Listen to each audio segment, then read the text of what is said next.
Hey friends, I am in San Francisco, California. I am out here for the memorial of a good friend. It looks like I set up my own cabaret curtain in the background. I did not do that. I'm just sitting in front of a window with the curtains closed. I do, however,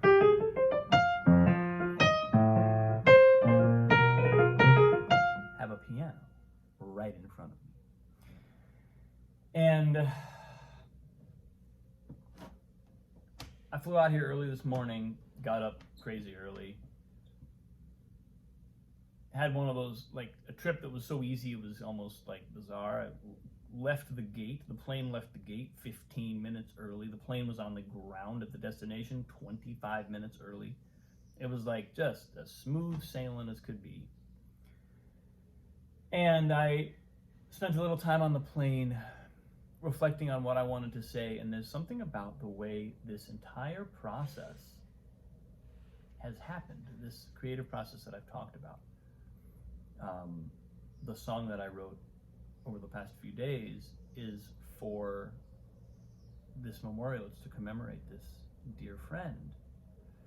I will play it for you after the memorial. No sneak previews of this. But I have felt, as I spoke about in the last couple of days, first of all, just remarkably energized by this process, reminded of why opening the door to our own creative inspiration is just about the most important thing we can do. It's like, I'm convinced that it's like a pan-systemic health issue, being not or health practice, wellness practice, and because I've just, I talked a little bit about this in my last couple of posts, opening that door and then feeling like, oh right, I remember what it's like here. Oh right, this is what my system is here to do. Like this is where so much of me comes alive. That's been a remarkable feeling, and I think because of the stakes involved this time, writing something for a memorial, and this being a truly lifelong, one of the closest connections my family has had since my birth, since before my birth. Putting all that in the mix meant that I think I took it very seriously. When I had the impulse to sort of relax, maybe like not push, I was like, no. I woke my system woke up, and I was like, this, I've got to be real right now. I've got to step up, and that meant that the process unfolded. It was almost like I was writing. First I had a bit of a sense of, it was like the first impression. The process was first impression, which also loosely proposes the style and structure of the song. So now I know kind of what I'm aiming for. I had a melody, it ended up changing a little bit, but I sort of had like, okay, this is the kind of song that it is. Then step two was the download that you heard about if you watched my post on Sun Mountain, because I often run Sun Mountain or do other forms of exercise, but running that particular mountain seems to be like my place of inspiration. I go up that mountain, I get inspired. Never fails. So then there was that capture phase. So it was like the opening spark, then the giant massive download, and then there was consolidation. A day later, the following evening, I did the kind of capture from that. Instead of just having voice memos spoken on my phone, I listened to them all. I wrote them down. They were all in a document. I let myself kind of riff on certain ideas that had come up.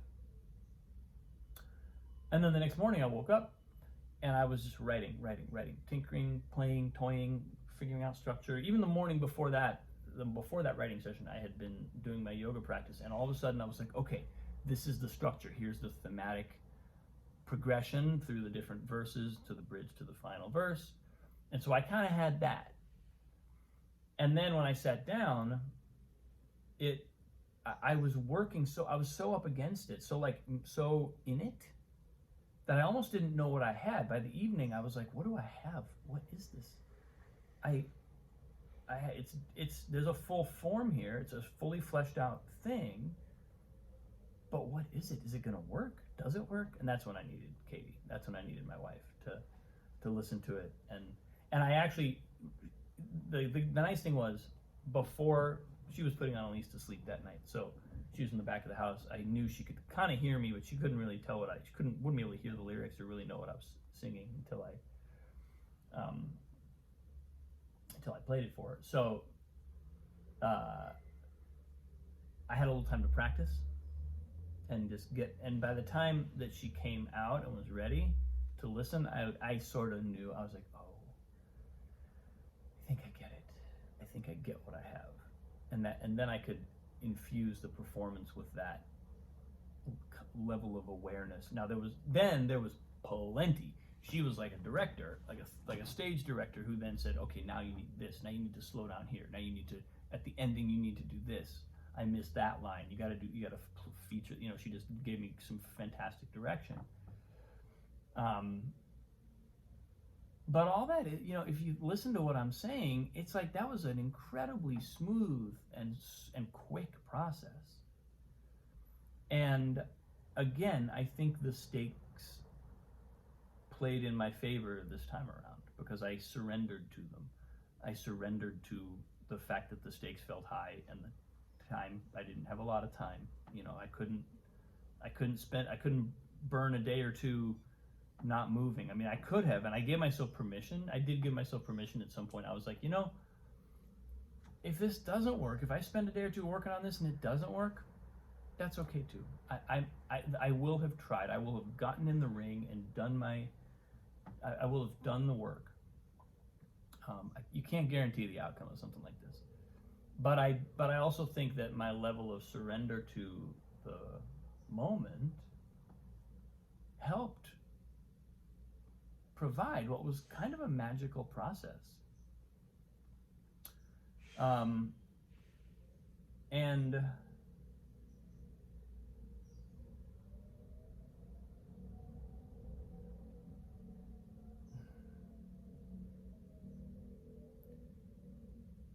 that's a sign too, when the process is that functional.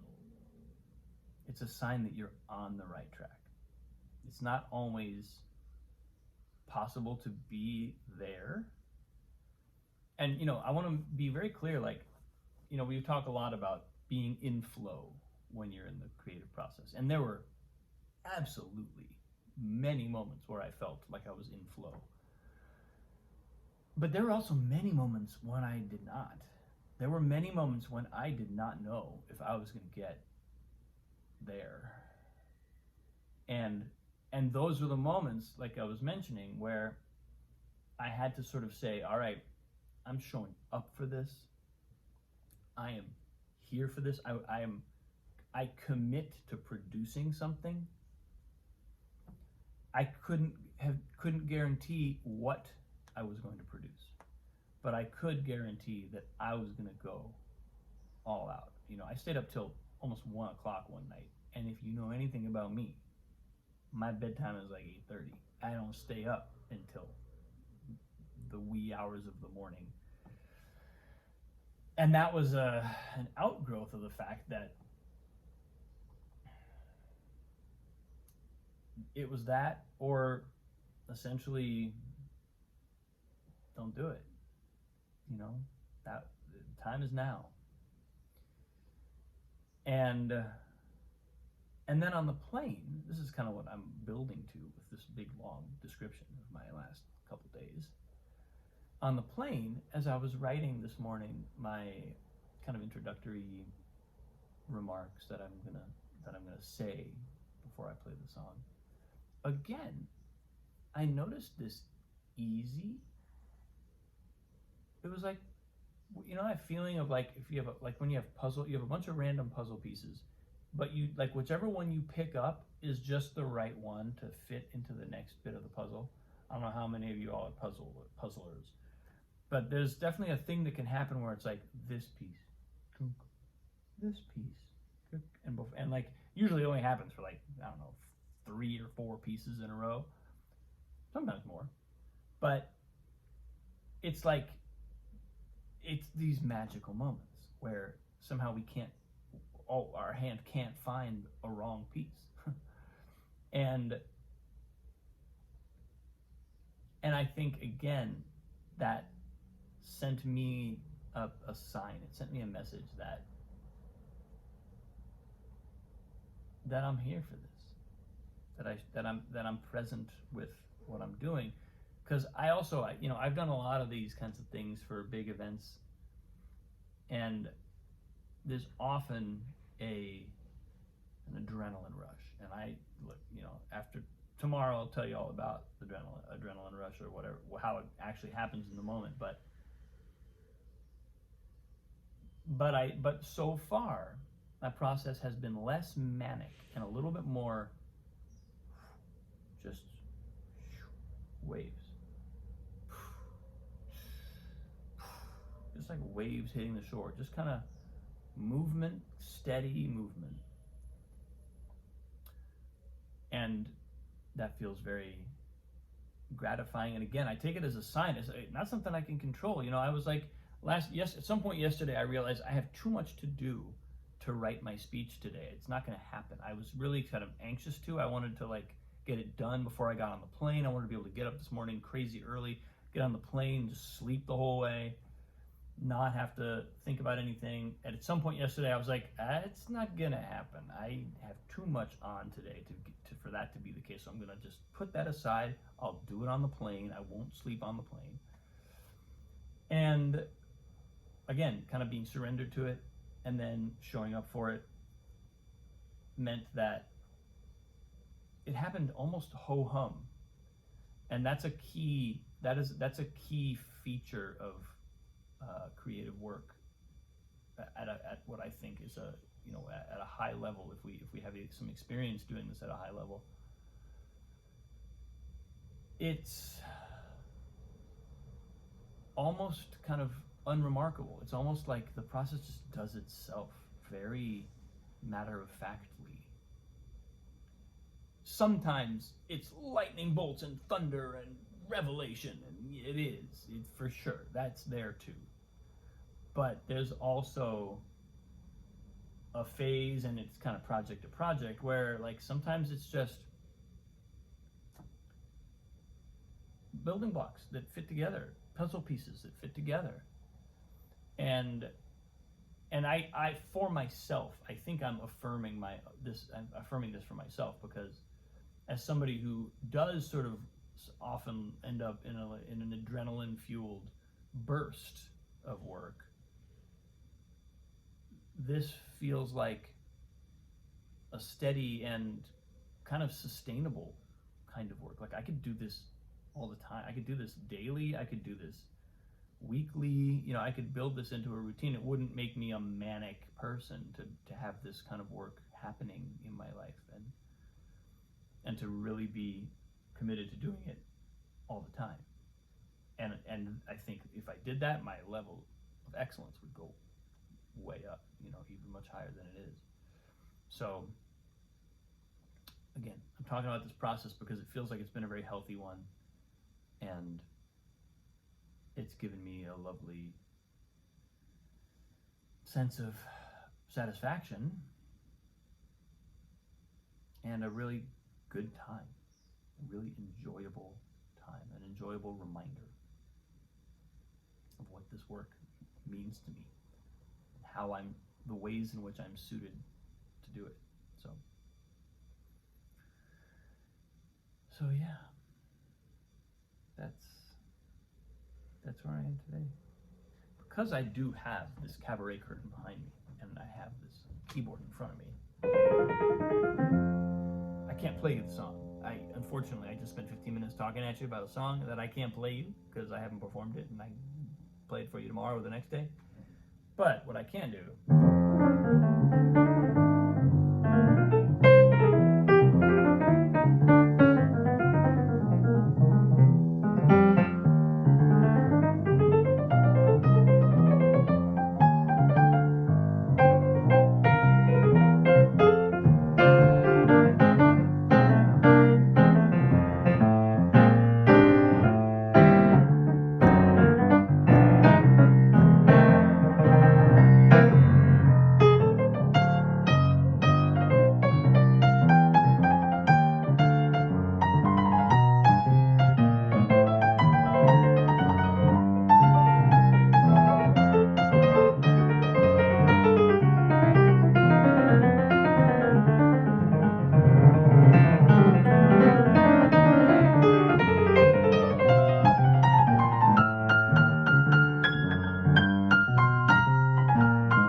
the playoff.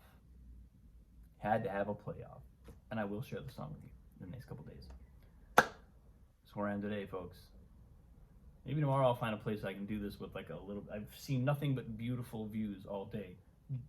Gorgeous gorges full of lush trees and houses perched on hillsides, the Golden Gate Bridge, green mountains, the most beautiful territory you could lay eyes on.